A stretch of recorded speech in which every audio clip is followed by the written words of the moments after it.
That is a typical signal of overexploitation, of just taking out more biomass of certain species than they can sustain. And we see those same problems happening across many ecosystems, not only in the Amazon. Welcome to Nature's Guardians. I'm Micah Siegel. Each week, I talk with people working to save and help animals around the world. They are nature's guardians, and you can become one too. Today, I'm talking with Sebastian Heilpern of Cornell University. Welcome to the show, Sebastian. Thanks, Micah. How are you? Okay, to start, what kind of ecosystems do you study, and what have you learned about them? All right. Well, thanks again for the invitation. I'm excited to be here with you, Micah. Um, so I study freshwater ecosystems primarily, but I also work across different ecosystems from land to sea to rivers. And what excites me about the systems that I work in is that they provide people with essential things. So they underlie human well-being in many different ways. One of the ways that I am mostly focused on is on food. So fish as food. And so we've learned a lot of different things around how freshwater systems, rivers, lakes, etc., provide people with an essential source of nutrition through fisheries. And so most of my work occurs in the Amazon, which is Earth's largest and most diverse freshwater system.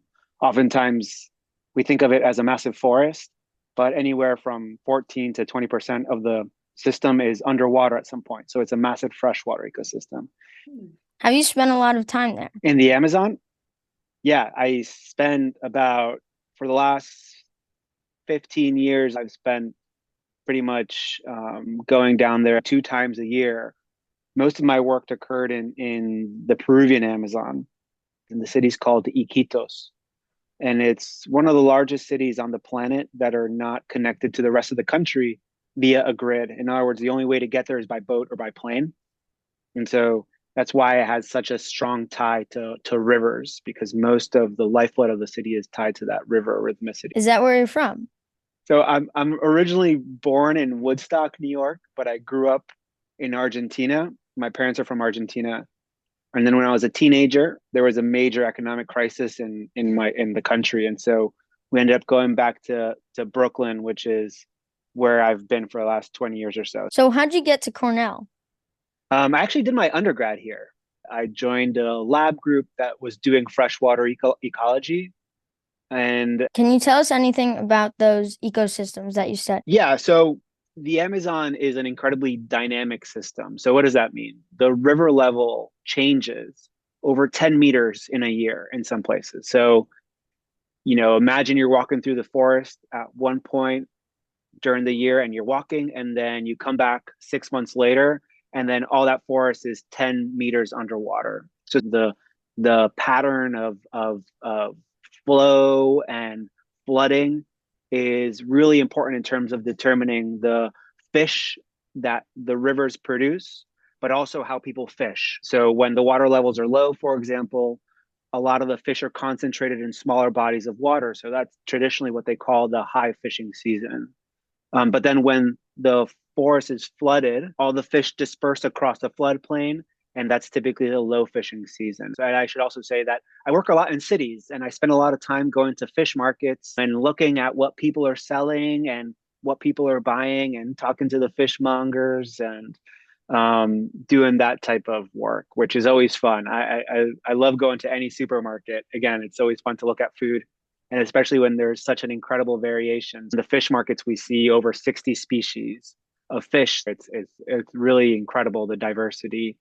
To the part of the Amazon that you study, what has happened to the fish in the ecosystem in 30 years? Yeah, so that's a great question. One of the big changes that we see, for example, is that a lot of fish species have been overexploited. And so, whereas 30 years ago, if you were a fisher, you might have gone out and caught large fish, large species of fish, migratory species of fish.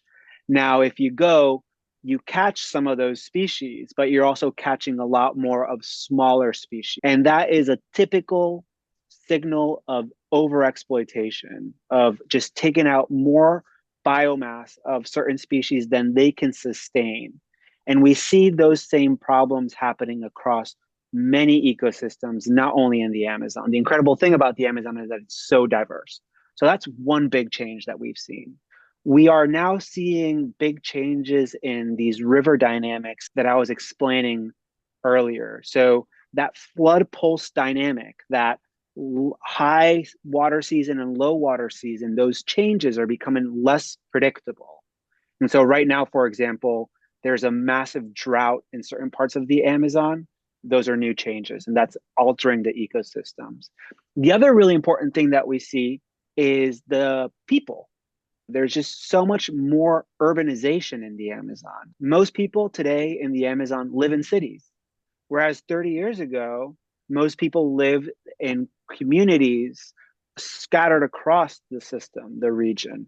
And so that urbanization that we see in the Amazon, this rapid growth of cities, is also not unique to the Amazon, although it has its Amazonian flavors. And I should say, I'm 35 years old, and I was 5 years old 30 years ago, and I have no idea what it was like because I, wasn't able to go out there and study these systems. But these are the types of changes that we look at the data, and it's what's happening. What about farming? Yeah, as urbanization continues and as we see these changes in biodiversity, people are changing the way they're consuming food. And one of the big changes that we see is the reliance or a heavier reliance on farmed animal source foods. So things like chicken or farmed fish, what we call aquaculture, as a way to either compensate for changes in the availability of wild caught fish, as well as ways to add more protein into the system. And so these are big changes that we see in terms of diets. And again, these changes are happening across the globe. The Amazon is a really great case study for some of these bigger trends that we see associated with the jargony word is the demographic transition or the dietary transition. And so we do see a lot more farming. Although I should say that in the region that I work in, the Peruvian Amazon, there's not as much farming as in other places in the Amazon where I also work. So in southern Brazil, for example, where there's just a lot more cattle ranching. So, what have been the biggest changes in the fish that you study? So back in the day, it used to be larger fish species, and those have been declining. And these smaller species are actually becoming more abundant. We also see changes in migratory fish species. So species in the Amazon, some of them undergo the longest freshwater migrations on the planet. So from the mouth of the Amazon, 5,000 kilometers upstream, and then 5,000 kilometers downstream for a total of over 10,000 kilometers in the lifespan of an animal. And as water levels change, they get fished out. And as dams fragment the river system, these large migratory species are declining. And so those are two really big changes that we see in the Amazon in terms of the fish populations. Can you tell us about one fish species stories that would illustrate this? Yeah, so there's a species, it's a large migratory catfish. In Peru, it's known as dorado. In Brazil, it's known as dorada. And the species name is Brachyplatystoma. That's the genus name. And this species is, a very common commercial fish species. It has high value. It's a species that people like to consume, at least mostly in cities. It's a top predator, and it undergoes these massive migrations. So it spawns in the foothills of the Andes, and then the larvae float downstream down to the estuary, again, 5,000 kilometers. And then in the estuary, they spend a couple of years where they're eating stuff and they grow. And then when they're ready to reproduce, they migrate back upstream again to the foothill of the Andes. And then that whole life cycle occurs again. And so there's been a series of dams that have gone up on this river called the Madeira River. So that's one of those fish species that have been completely nailed by overexploitation, but also by these changes in river connectivity associated with dams. And then the other one thing I should say about them is that they're very sensitive to this change in water level. So that rhythmicity that I keep on coming back to, that predictability of the flood pulse is really important in terms of determining and letting this species know, hey, it's time to start moving. And so those changes as they become less predictable are also altering the way this fish species migrates. So, which species have been the losers in this switch to aquaculture?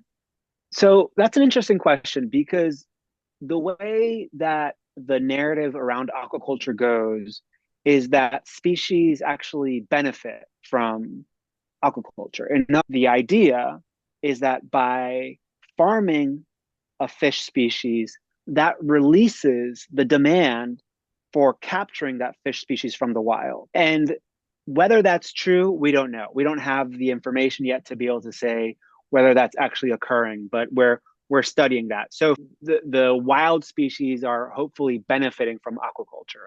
Now that being said, it's really hard to disentangle whether uh, farming a certain species of fish is going to help the wild populations because oftentimes to grow that fish species in a tank, people get larvae from the wild. And so that could cause certain types of changes. And so we see that, for example, with a species that doesn't have a name in English.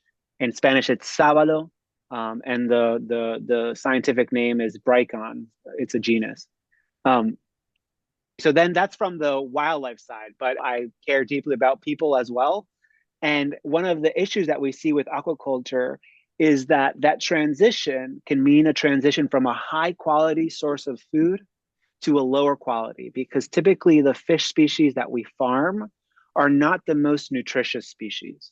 Which species are the winners? Yeah, so in reality, we don't have good data to say that, but some species might be benefiting, or at least the hypothesis goes, this one species that's overexploited. It's a fish species that eats fruit, and it's a very flavorful fish. It's people love to eat it because it has a very greasy and it has these big ribs. It's almost like eating, a pork chop from the from the river. And so that species might be benefiting from aquaculture because of so much aquaculture production. And so that might be offsetting some of the pressure on the wild stocks.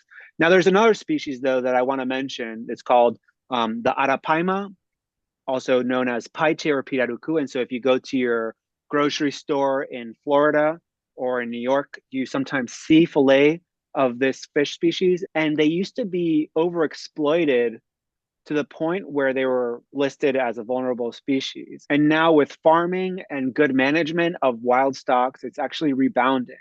Now, whether farming is implicated in rebounding and helping those populations rebound, those types of questions are really hard to test. The type of data is really difficult to come by, especially in the Amazon where we don't have great long-term data. Now, one other thing about that species is that it's invasive in the Amazon, in certain parts of the Amazon. So it's native to some parts, and then in other parts, it's become invasive because people have started farming it in those parts and it's escaped and became introduced into some of those water bodies. So that's particularly important and bad in places like in Bolivia. And by the way, this fish is gigantic. It's this massive fish. As a matter of fact, I have a picture of it if you want to see. So here's the fellow carrying the boat's just arrived. It's early in the morning.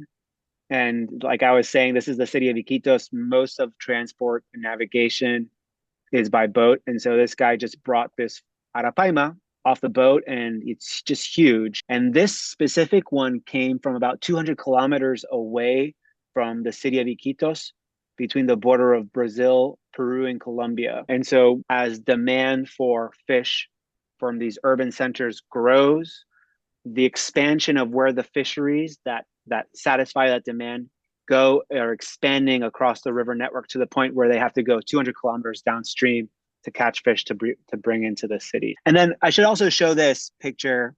So this is an old picture taken by a colleague, Michael Golding, of this one specific area where these fish, these are the migratory fish that I was telling you about, these catfish. And so this was these rapids that this is off this river called the Madeira. These rapids were beautiful. People, they had this whole specialized fishery around them where, these fellows would go out and put their nets and fish from them. And now this is what it looks like. So the rapids are underwater. This is the city of Portobello here in the background. And there's a dam, and it's just blocked some of those migrations. It's changed that dynamic about how people relate to water and rivers because of that cultural tie of how they fished.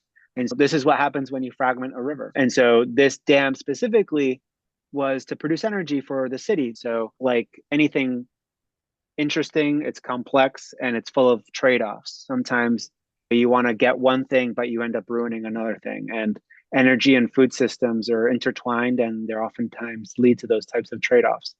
Are you concerned about the natural ecosystems in that area? Yeah, of course. This is part of the challenge with sustainability is that we have a moral imperative to conserve ecosystems and the biodiversity that lives there. But we also have a moral imperative to provide for better lives for people, right? Maybe this dam specifically might have been better to not build. I say that delicately, but also as a scientist, I can provide information and hopefully policymakers, stakeholders like the NGOs and business people are going to look at that information and make smart decisions. You know about the wildfires in the Amazon? Yeah, I do. Okay, so yeah, so we do see that there's an increased incidence of wildfires in the Amazon, and the drivers of that have a natural pattern of regeneration of the forest. And in the Amazon, like many other, again, tropical regions, people use fires to clear land, but it depends where you are in the Amazon. The Amazon is a massive place, and a lot of the fires are concentrated in certain parts. Although, whenever you're in a plane and you're going over the forest in the dry season, which is when most of the fires occur, you do see pockets of smoke throughout the landscape, pockets of smoke, oftentimes driven by, again, people setting fires to clear land. What other trends do you see there that you're concerned about? So part of it has to do with urbanization, but it's more specific. It's what we called the dietary transition. And it's the idea that as people get wealthier and gain more market access, they demand more farmed foods. So rather than relying and wanting wild fisheries, they eat more farm foods. And from the environmental perspective, that could be good because if they're putting less pressure on wild ecosystems, then maybe the biodiversity can gain. But at the same time, sometimes when you're farming, you also increase the environmental footprint. And the other important piece of that is that I think people lose this cultural connection that they have to nature. That culture around fishing and around, you know, being on a boat is passed down from generations and generations. And it encourages, it incentivizes a stewardship for nature. And as people lose that connection through food and our diets become more and more similar, we lose that variation, that cultural tie that links us to ecosystems. And so that's part of this bigger trend that we see and something that worries me because if we lose stewards for nature, then you're going to lose the people who are going to really stand up for nature. And if there's nobody stand up for nature, unfortunately, nature can't stand for itself sometimes. What are the critical issues that you think need the most attention? So I study food, and to a degree, I also study energy. And I think one of the biggest challenges that we confront in the next 50 years is feeding ourselves, feeding humanity in a way that's equitable and just and healthy, but also reducing the massive footprint that food systems have on the environment. So decoupling food production from the environmental degradation that it causes is one of the biggest issues that we're confronting in our time. Related to that is also biodiversity conservation. But these things are all intertwined, and at the end of the day, these are some of the biggest challenges that I think we confront from the perspective of striking that balance between humans and ecosystems. For the next 30 years, what do you see for the people and ecosystem of the Western Amazon? Yeah, so that long-term vision needs to take into account these greater trends that we see. More people are going to live in cities, more people are going to become connected to the internet, and so those types of trends are going to continue. And so I think part of it is harnessing and leveraging those trends for the good. So how can we advance an economy that provides for people's health, that sustains their livelihoods, increases gender equity, but at the same time doesn't totally trash rivers and forests. And hopefully there's not that loss of that tie and that link to nature that many people do still maintain. Do you think something specific has to happen to get the best outcome in the future?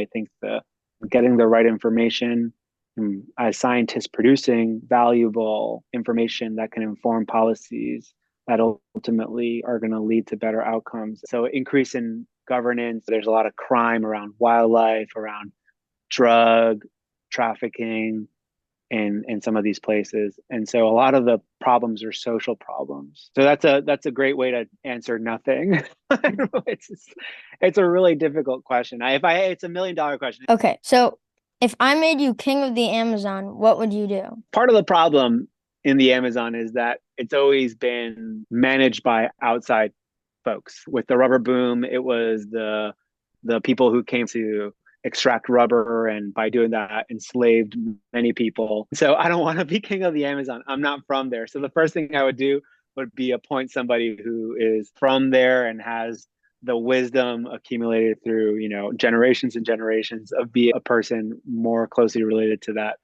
So that's probably what I would do. It's just such a complicated scenario that there's not one silver bullet that's gonna, tackle everything. Again, providing ways that people, especially the next generations, might be well educated, and providing them with education and allowing them to really use the Amazon as a platform to show the world how a bioeconomy, an economy that is both non-destructive and breaks through this, capitalist paradigm, continue to inflict on the Amazon and to impose on the Amazon is going to be really important. I think there's major issues that are more kind of short term in terms of, for example, stopping and providing policies that might reduce, incentives for destructive cattle ranching or incentives for destructive over. But those are more of like these immediate issues that need to be halted.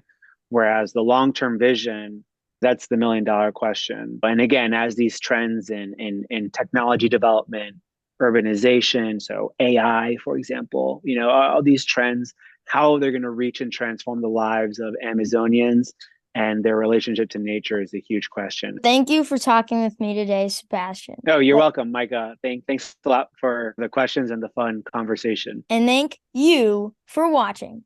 You can help animals by hitting the like button and subscribing to this channel. I'll see you next time on Nature's Guardians. Bye.